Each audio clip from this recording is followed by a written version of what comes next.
We are rolling episode 1. That'll be the clap at the beginning. Hello and welcome to Deep Dive Film School. This is the very first episode, you guys. Welcome. For any of you who maybe have followed us over from the podcast, we did do a podcast called A Damn Movie Podcast, because guess what, guys? We're both named Adam. It's super adorable. I'm Adam Sherlock. I'm Adam Palcher. Welcome. Thank you so much. We are excited for this. It's been a while since we've talked movies. Yeah, and it really has. We did 300 episodes and really did a lot. And you know, it was really a second film school for me, and it was a film school for you, I think, in general, just breaking down movies. Because I movies. didn't go to school, and he likes to rub it in. That's not what I mean. But, Okay.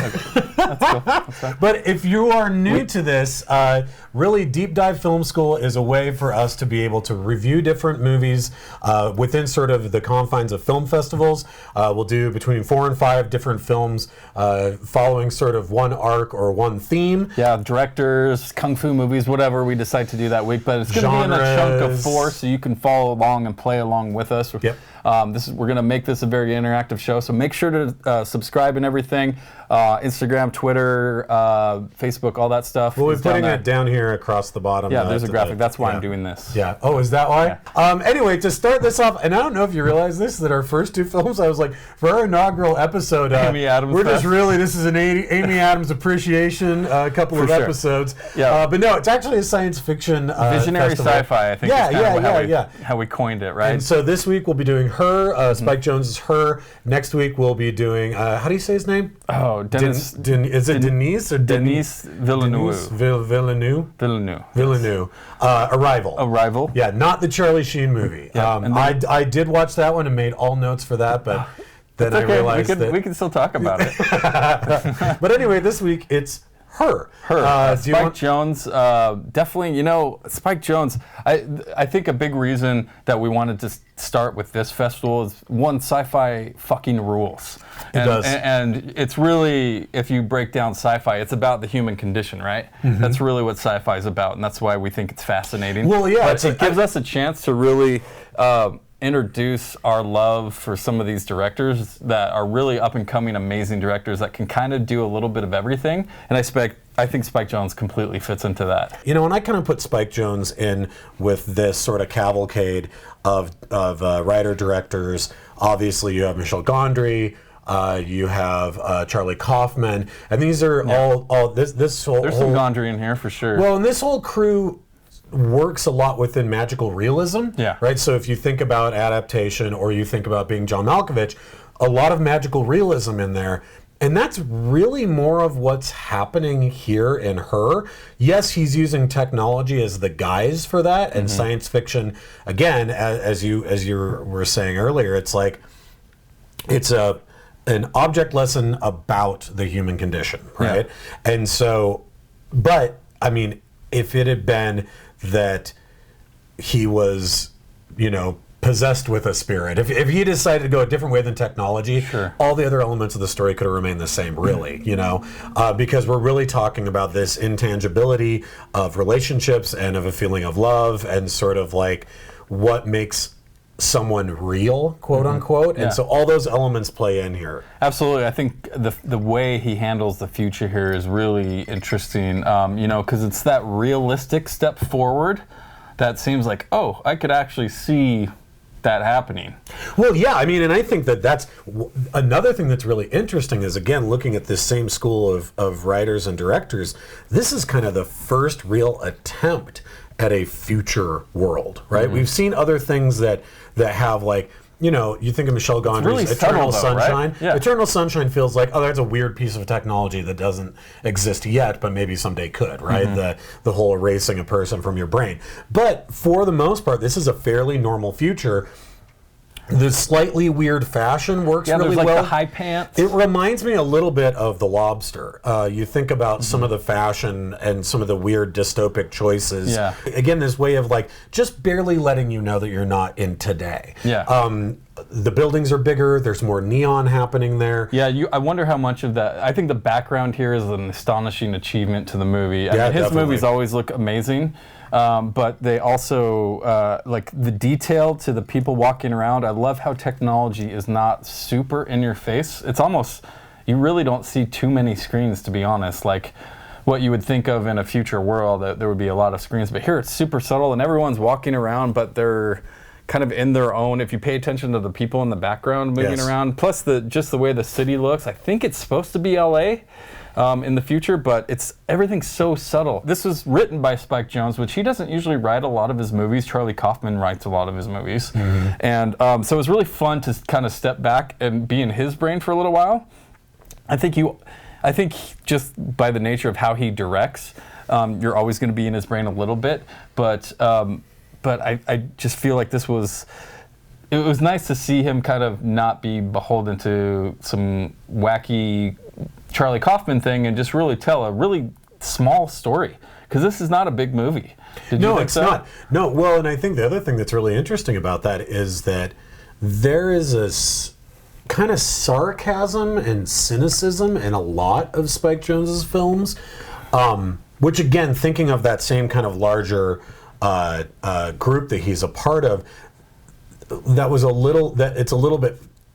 it's interesting to think about it this way, because you go, oh, Spike Jonze, and you think of sort of his filmography, but then you go, oh yeah, but he's also like buddies with like the dudes from Far Side, and he's like also like, you know, buddies with all the guys in Jackass, and like he kind of likes he gets around. Well, and he kind of likes having a chip on his shoulder. Like you think about adaptation or being John Malkovich, and both films like have a darkness to them that's kind of mean, has a little bit of a mean-spiritedness to it, you know? Being John Malkovich... That's Charlie Kaufman, though. That's not Spike Jonze. Well, but I think it's both. Because I think that there's also a sadness. No doubt he likes to push limits, but I think he does it with the aspects of film. I don't think he necessarily does it as much as the writing does in those movies. I mean, probably not as much, but you even think about something like Where the Wild Things Are, and there's like a kind of sadness in that also, and it's like... This movie is so sweet. It's almost like, I feel like... You've never seen this before, correct? Right? Was this your first time? Well, I've seen it. This is my second time. I've seen it twice. Okay. But there's a sweetness to this that's more reminiscent of something like Eternal Sunshine. Oh yeah, no, this reminded me. It reminded me a lot of Eternal Sunshine. Definitely has some Eternal Sunshine in there. I also saw some Punch Drunk Love. P.T. Anderson. Obviously, a bit of a different story, and not in a futuristic sense, but he does. Joaquin Phoenix's character here does some similar things that Adam Sandler's character does, like calls a phone sex line, and you know. Strangle me with your dead cat, or that is the most uncomfortable. That is like, well, but it's also interesting because I think that some of this early stuff goes to show what a lonely future that this can really be, and how easy it is for technology to come in and kind of parse people and funny, like, make people feel that they're not leading these solitary lives, and they completely are leading these solitary lives. Sure. You think about the job. I think the perfect definition is the job of the beautifully handwritten letters.com. The irony of that is amazing. It's amazing. It's so good. Well, but even him in the subway, and he gets the provocative pregnancy photos, and he's like looks around and is like, like, oh, I guess I'll check those out. Yeah. Well, or even the idea of saying, play melancholy song.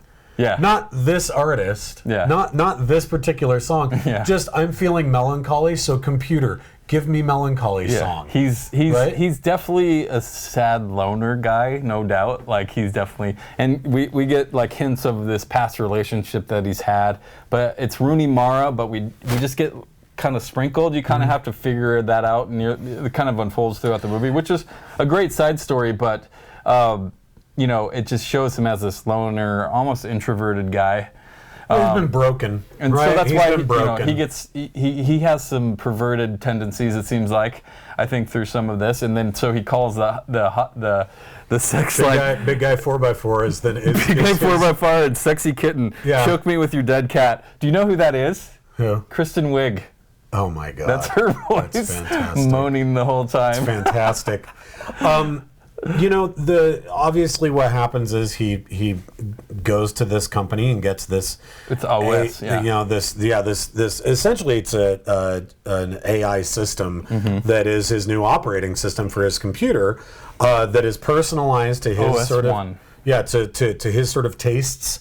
You know, he has to talk a little bit about his life, and then it Get to goes know him. bleep, bloop, bloop, and it creates... It's like speed dating. Yeah, and it creates Samantha. Yeah. And even from the very first interaction between the two of them, it's so interesting the way that it's able to be this kind of funny and quirky interaction between the two, but there's this slight sort of rumbling undercurrent of slight unease that we as the viewer have of it, because even though it is technically sort of a meet cute in the romantic comedy sort of a way, it's also really interesting to hear her say, oh,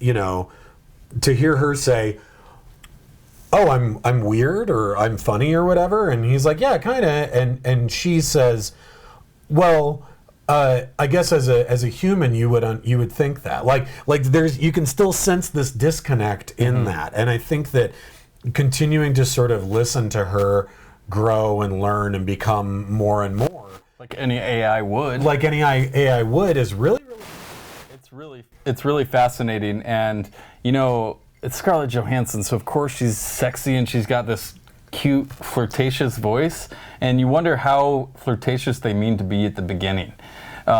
Because, you know, he chooses a female. You can choose to have a male and just have like a buddy or something, right? Yeah. But he chose a female.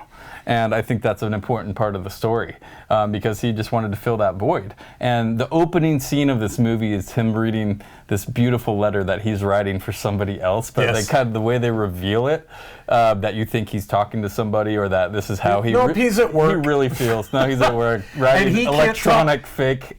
And he can't talk to somebody like that. He can't talk to like he wants to, right? He couldn't talk that way to his estranged wife. He can't. You know, it's like it's again the deep irony of, you know, him having this job where he's doing this for other people and has this inability to be able to connect that way with another person. This movie is so thoughtful and beautifully written and just seems authentic, right? It seems like a real thing that could happen. Even the conversations and the getting to know you questions that they go through, you're just like, yeah, this seems like almost too real. Yeah. And this fact about this movie blew me away, and it still blows me away, even though I've known it forever. But Scarlett Johansson didn't do her part of the voiceover until this movie was over. Yeah. And to me, like, so Samantha Morton did the whole thing. She was on set the whole time. Not just on set. She was inside of a box. Oh, she was? She was inside of a soundproof, like, wooden painted black box. Oh, really? Reading her lines from inside there. So not only... I'm sure she got paid stuff. Not only do you get replaced in post with Scarlett Johansson... Yeah. But you had to spend all that time on set inside of a fart box. You don't even actually get to say that you acted like across from Phoenix. I mean, either can Scarlett Johansson. Yeah, but still. I actually think that says a lot about her performance, because, like, it is flawless, if you ask me, in this movie. Like, it's fantastic. And she definitely had, it was probably maybe easier than another voiceover gig, because she already had what she was reacting to, so she could really play it up in certain parts. And the fact that Joaquin Phoenix isn't really reacting to what she's really saying blows my mind that they're able to accomplish that. That they're able to make it feel that much like they're playing off to the point where I'm like, other. Scarlett Johansson deserves an Oscar for this. Oh yeah, for this performance, and it's just her voice. I don't know. It was just she just became that, you know, just that comfortable person in your life, right? That's what he wants. That's what the connection is. And then we start finding out socially that all these people are like falling in love with their OSs, and it's becoming a normal thing. It's happening to lots of people. Yeah. Well, and I think that, you know, somehow that everything that you just described, there's this balancing act that's happening where what we're seeing is that sort of like early, fluttery butterfly feeling of like getting to know somebody. Yeah. But at the same time, what we're actually watching is an AI gaining sentiency. Is super, but somehow it all feels effortless when you're watching it. Totally. And you're like, how did they make this? Like, how is it never corny? There's never a point while you're watching it and seeing what it's authentic, that Joaquin Phoenix is doing, that you're not like, Like, this is kind of silly. Like, there's some Lars and the real girl like elements to this too, right? Yes, completely. Like, there's that disconnect there, and you could never quite have everything. You know, like, oh, you finally met the perfect girl. Guess what? You can't actually have sex with her. She doesn't have a body. She doesn't have a body. She's actually a computer. Yeah. Now he does try to meet a couple of real girls. Can we talk about the worst blind date ever with Olivia Wilde? I mean, it goes good for a little bit. But oh my God, that last... I mean, and this is where you remember that you're watching a Spike Jonze film, because when it does take its turn, you're like, well, I want to crawl under my bed now. Yeah. Just the fact that she wants to sleep with him, they get a little drunk and they get flirty and they're kind of stumbling back to his place. She wants to sleep with him, and when he kindly turns her down, she immediately pivots to, you're a really creepy dude. Yeah. And he's like, no, I'm not. And you're like, that is the most neutered response possible, is no, I'm not. Like, you can't, like, oh, it makes me so uncomfortable. What do you think of this Joaquin Phoenix performance? Because it's really him by himself a lot of this movie. Yeah. Well, I mean, maybe 70% of it, right? I think so. What's funny is I watched this again a couple days ago, and then right after it, I saw one of those trailers for the Todd Phillips new Joker film. Yeah, that's right. And was like, man, he's like, I mean, whatever, stop the presses. He's a really good actor. Like that, but it did. You heard it here first. It did occur to me. I was like, oh, man, he's a really good actor. Yeah. Like he has a sensitivity in this movie. He's just a great character actor. It's heartbreaking without it being mopey. Like, he isn't an idiot, right? I mean, does he come across as... He's a good writer. He's a poet. Yeah. Does he come across as pathetic sometimes? Yeah, sure. Yeah. But it all makes sense. Like, you get, like, why he's heartbroken the way that he is. And it all really works well together. His friendship with Amy Adams, yes. I think that's... Well, and again, you mentioned Punch Drunk Love. Again, here... all of his friends are women. I mean, he kind of has this friendship with Chris Pratt that he works with, but they're not really buddies. It's kind of just like a weird double date thing. And then Chris Pratt just kind of looks up to him probably more than anything. Yeah. He's like, you got a great writer. Part woman. Right? He tells on the him inside. On the inside. It's cool, man. It's cool. But other than that, like, he's surrounded by... It's a very random Chris Pratt performance, I have weird. to say. It's very strange. I love Chris Pratt, but yeah, that was just kind of a random one. Yeah, do you want to see the Joker and Star-Lord in a double date with some robots? Watch her. Spike Jonze. But I think that it's nice, and we get a feeling that this is probably going to be some kind of romantic thing maybe in the future, so that he's not totally destitute and alone after the inevitable breakup, because you start watching this movie knowing that there's going to be a breakup. There's no way that this is going to work. It's already happened, right? Well, what I mean is between him and his OS system. Sure, yeah. Like, you know it's not going to work. And so this sort of like will they, won't they thing actually does like kind of... It's silly, but it does it. It kind of sweeps you away with it to a point where you're like... Once they like, you weren't sure if it was going to work out, and then they reconciled again, and at first it's really through his embarrassment at his ex-wife saying, like, I knew that you couldn't handle someone as complex as a human.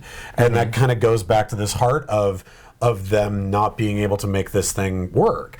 And so then when they're able to reconcile after that, especially through this really interesting experience of this proxy, right, where she's going to use this girl boy, that's uncomfortable. Yeah. Do you want to talk about this scene? I mean, essentially, Scarlett Johansson's character gets to the point where they're so in love, and she just wants him to experience everything that, if she was a real girl, Pinocchio complex, I guess. Perfect. Yes, a Pinocchio complex, exactly. I don't know if that's a real thing, but it is now. Yeah. But like, having a body, and basically the girl is prostitute, and he questions that. He's like, so you hired a prostitute? Yeah. And the things that she's doing behind the books, behind like what his peripheral is of their relationship, she's sorting all his life out and getting him book deals and doing all this stuff that he doesn't even know about. Yeah. He just finds out like, oh, I'll tell him the good stuff. It's like she's doing all this heavy lifting. Yeah. And see, actually, now that you mention that, the Pinocchio Syndrome isn't a real thing. Pinocchio complex, sorry, isn't a real thing yet. But once this happens in real life, OS systems will go and seek therapy for a Pinocchio complex. And they'll just pull the money out of whoever the Joaquin Phoenix in their life is. Just buy the copy right now? Yeah, we should do it. You heard it here first, folks. No, but basically they hire this prostitute to have her OS in, and they're talking to each other, and they kind of try and recreate what it would like to be having sex with each other, but it's just like there's a big disconnect the whole time. He's just like, I'm not really into this. Like, I don't like this. Well, it's especially when she says, "Tell me you love me." Yes, that's the one. That's what breaks. That's what breaks him. Yeah, and it just gets super uncomfortable.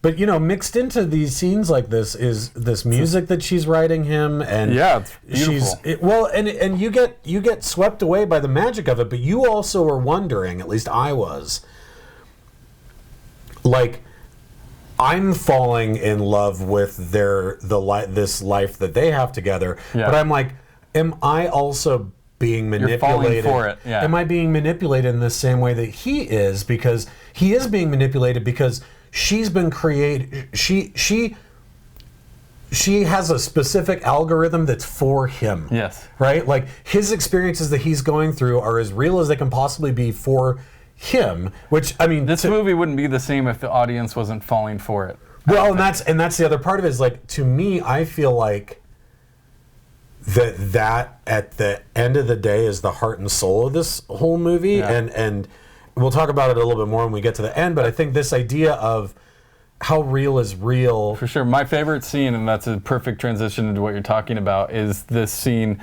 where she goes, and he's like, Why did you just do that? Why do you always do that? You don't have a body, it's like she gets very defensive, and they get into a fight about it, and you're just like, whoa, yeah, she doesn't have a body. She doesn't have a body, and also, but at the same time, even though they're talking about her as an artificial intelligence not having a body, the beats of the argument and the way in which their voices rise is exactly like any couple's argument. Why do you always do that? They get defensive. How come you always do that? Feels inadequate. All that stuff. Yeah. It's a real relationship. It totally is. And that's why we fall for it, because she in real life is human, and they recreated this AI to be, you know what I mean. Yeah. But that's why they created it, so you could have this. How much do you think OS1 costs in this day and age? That's probably the worst part, is that it's not very expensive. I bet that's anyone can do it. Yeah. Think about this. Like doesn't Google Maps just come on your phone? You don't pay more for it, right? It's just a feature. Yeah. But like literally, I don't know, 12 years ago when I used to drive a delivery truck, I would have killed for Google Maps on my phone. Sure. Well, I had a big book, paper book, and like, what street is this on? Like, that sounds horrible. Yeah. But, and like, it would have been a totally like futuristic Blade Runner future to be like, dude, what if I could just hit a button on my phone and the street would pop up? No way. No way. Not in this day and age. Now, let's talk about this. Old. I'm sure, I know. Old as the hills, kids. No, wait, I want to talk about this really quick. Okay. This is one of the most effective scenes in this movie to me. And I'm sure, and we don't have to get into specifics, but I'm sure that you've had an experience like this in your life. I'm sure that our viewers have had an experience like this in their life. But when they go up and stay at the cabin, and they're playing their little twee song, and they're singing about All Alone on the Moon, a million miles away, and then he wakes up the next morning, and she's been up all night talking to Alan Watts, and is like, can't even describe how she feels because so much is happening to her now. And I got like a rush of adrenaline remembering like a girl I dated way back when, where she wanted to tell me about this really cool new guy that she met and like how excited that she was, but then kind of also understood that it was inappropriate to tell me that and didn't know exactly how to say it. And the whole time I was making the face that Joaquin Phoenix is making as he's walking around that cabin. And I was like, I'm getting chills just thinking about it now. Yeah. But I think it's recreated so well of this, like, and I love that it's Alan Watts, like 1970s, like hippie philosopher, right? Sure, yeah. But just the fact that they created a AI of Alan Watts, and she's been up all night talking to him, and then can't explain to her boyfriend how she feels, so says, "Can me and Alan talk for a little bit?" And he's like, "Yeah, that's fine. I was going out for a walk anyway." I was like having PTSD. I was like, "Oh my God, I remember that feeling," as I'm sure that you do, and anybody else who's like, "Are you saying that somebody broke up with me?" Ever in your entire life? Never. But you know what I mean? It's like, it's so effective. And I was like, oh, this is what's happening here. Yeah, right? it's definitely interesting. That's from a relationship perspective. Like, you're just like, whoa, how do I handle this? How do I compete with Alan Watts? But she starts evolving as a person so fast, and quickly. And then you have this great moment of panic where she doesn't answer. Yes. And she's not there for few minutes maybe, and he's freaking out. Yeah, because it's literally saying that like the system's not found. Yeah. So because she basically turned herself off to reboot herself, and this is where I thought the way they did the little thing he's holding was really classy. I thought that was really cool. Yeah, and it has the little camera on the one side of it. It just looks like a little wallet. Yeah, it was like a little hand wallet. And really retro looking. It looks like a woman's compact from like the 50s, right? Sure, it's like it kind of swings around. But it has a camera. Yeah. And I think this point that you're talking about, it's so interesting. I didn't see this coming in this way. I didn't know how the movie was going to end. Like I said, I think from its beginning you get the concept of like, well, they're not going to be able to be together. There's no way that this is going to have a happy ever after kind of a thing to it. Just because, right? Yeah. But I don't think that I understood exactly how it was going to unravel. And once it did, like, one of the things that was so interesting to me about it is that, again, it goes back to what I think is the heart of this, which is you can never actually know how much your wife loves you. Not really. Yeah. She can tell you, she can do things, and you can feel the way that you feel, but that's all you really have, right? And so a lot of times when relationships fail, people are like, oh, none of that was ever real. And it's like, at some point, the only way you can move on is by telling yourself, like, well, the way that I felt was real, even if all the rest of it wasn't. And this moment where he finds out that she not only has been talking to 3,000 other people, 8,316. 8,316 other people, right? But that she's in love with several hundred other people. And that all this has been happening simultaneously with him.